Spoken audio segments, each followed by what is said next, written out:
के बारे में। ऐसे वायरस को पुनः इसको सेलुलर जेल भेज दीजिए।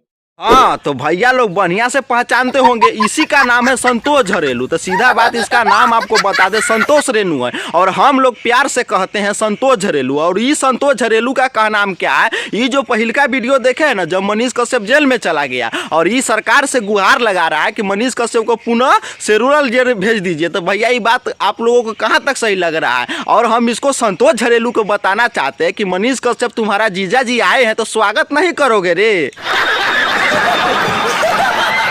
चला है तेजस्वी यादव के खिलाफ बोलने के लिए, मुंह में धर के हम थोथनमा चूर देंगे। भैया लोग आप लोगों को बता दे, ये ससुरा के नाती है ना संतोष झरेलू, इसको तनको दिमाग नहीं है। काहे कि भैया लोग किस समय क्या बोलेगा ना कुछ समझ में नहीं आता है। काहे कि भैया लोग ये दौड़ के बोलता है क्या कि मनीष कश्यप अच्छा काम कर रहा है, और दौड़ के क्या बोलता है कि मतलब तेजस्वी यादव के भीड़ में बोलने गए हैं। तो भैया लोग तुमको ये बात पता होना चाहिए कि तेजस्वी यादव जी एक नेता है और नेता के बारे में कोई कुछ भी बोलता है उसे कोई मायने मतलब नहीं है। अभी ससुरा के नाती क्या कहता है, खाली जातिवाद फैलाता है और ये बोलता है हम यादव है, यादव का सपोर्ट करता है। ये सपोर्ट नहीं करता, खाली यादव के नाम पर व्यूज बटोरता है और अपना पब्लिसिटी चाहना मतलब कि जाना चाहता है। और भैया लोग आप लोगों को बता दे, ये है ना खाली नेता बनने का उपाय में लगा हुआ है और ये लगता है कथी कि हम यादवों का नेता बन जाएंगे। काहे कि भैया लोग ऐसा होने वाला नहीं है। काहे कि भैया लोग जनता बहुत अच्छा बन गई।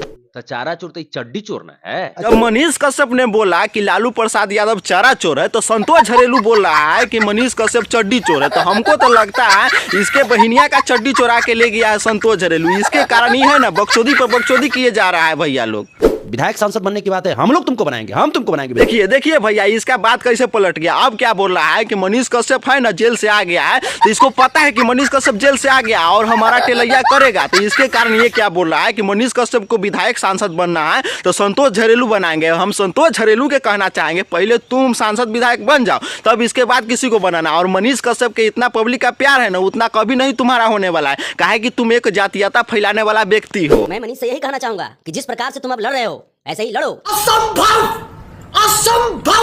देख रहे हैं ना भैया लोग, देख रहे हैं ना भैया लोग इसका चाल कैसे बदल गया। ये बोल रहा है कि मनीष कश्यप बहुत अच्छा काम कर रहा है और जिस प्रकार से लड़ रहा है उस प्रकार से लड़े, बशर्ते कि यहीं पर बात आती है पहिलका वाला। जब मनीष कश्यप जेल में थे तो ये क्या बोल रहा था कि मनीष कश्यप है ना इसको सेलुलर जेल में भेज देना चाहिए। और भैया लोग आप लोगों को बता दें मनीष कश्यप के विरोध में उतर गया था और इसको पता हो गया कि मनीष कश्यप आया है तो चलो ना कुछ सपोर्ट कर देते। काहे कि ये हर समय गिरगिर के तरह रंग बदलता है और जनता को उल्लू बनाने का काम करता है और ये बोलता है कि हम यादव समाज को सपोर्ट करते हैं। और इसको क्या पता है यादव समाज के नाम पर खाली व्यूज बटोरता है और पब्लिसिटी मांगता है कि नहीं भैया लोग।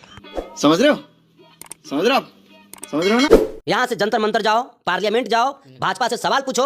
आज जो तुम ये संतोष झरेलू का नाम है कि मनीष कश्यप जब जेल से तुम आ ही गए हो तो जाके भाजपा से सवाल पूछो। तो इसको हम बताना चाहेंगे कि भाजपा से सवाल बहुत पूछा हुआ है मनीष कश्यप और सबसे सवाल पूछा हुआ है। ये भी बात तुमको समझना चाहिए संतोष झरेलू। और तुमको झूठो लगता है ना तो मनीष कश्यप का बहुत सारा वीडियो सोशल मीडिया पर पड़ा हुआ है, कोनो वीडियो को जाकर देख लेना तब तुमको समझ में आएगा। काहे कि बिहार के कोई भी नेता हो चाहे कहीं के कोई भी नेता हो, मनीष कश्यप ने सबके लिए आवाज उठाया है और गरीबों का मदद किया। ये बात तुमको समझना चाहिए। और इस संतोष झरेलू को लगता है क्या खाली आरजेडी वाला नेता सबके सवाल पूछता है और बीजेपी को छोड़ देता है और मनीष कश्यप बीजेपी का एजेंडा है। तुमको लगता है कि हम झूठो कह रहे हैं ना भैया लोग, तो सबूत देखिए ना क्या बोल रहे हैं मनीष कश्यप। 4000 वीडियो जो है ना वो भाजपा सरकार से ही सवाल करते हुए है वो वीडियो। हाँ तो सुन लिए ना संतोष झरेलू, आई मीन भरोसे वाली भोसरे वाले कह सकते हैं भैया लोग कि तुम जाके देखो सोशल मीडिया साइट पर कोई भी मनीष कश्यप का भाजपा वाला वीडियो बहुत सारा 4000 वीडियो पड़ा हुआ है और ये हम नहीं खुद मनीष कश्यप कह रहे हैं। और तुमको लगता है कि मनीष कश्यप भाजपा वाले से सवाल नहीं पूछते तो जाके देख लेना तब तुमको पता चलेगा कि मनीष कश्यप बहुत ही अच्छा काम करते हैं। काहे कि कोई भी नेता को नहीं छोड़ते हैं और इसको लगता है खाली आरजेडी वाला नेता से सवाल पूछते हैं। ये बात तुमको कहाँ तक सही लग रहा है ये बात जरूर बताना। हाँ तो भैया लोग आज के लिए बस इतना ही और ये वीडियो आप लोगों को कैसा लगा कमेंट करके जरूर बताइएगा और इस वीडियो को जितना हो सके उतना शेयर करिए। और भैया लोग अगर फेसबुक पर देख रहे हैं तो फॉलो कर सकते हैं, अगर यूट्यूब पर देख रहे हैं तो सब्सक्राइब कर सकते हैं। तो इसी के साथ आपको मिलते हैं किसी नेक्स्ट टॉपिक के साथ नेक्स्ट वीडियो में। जब तक के लिए जय हिंद, जय श्री राम।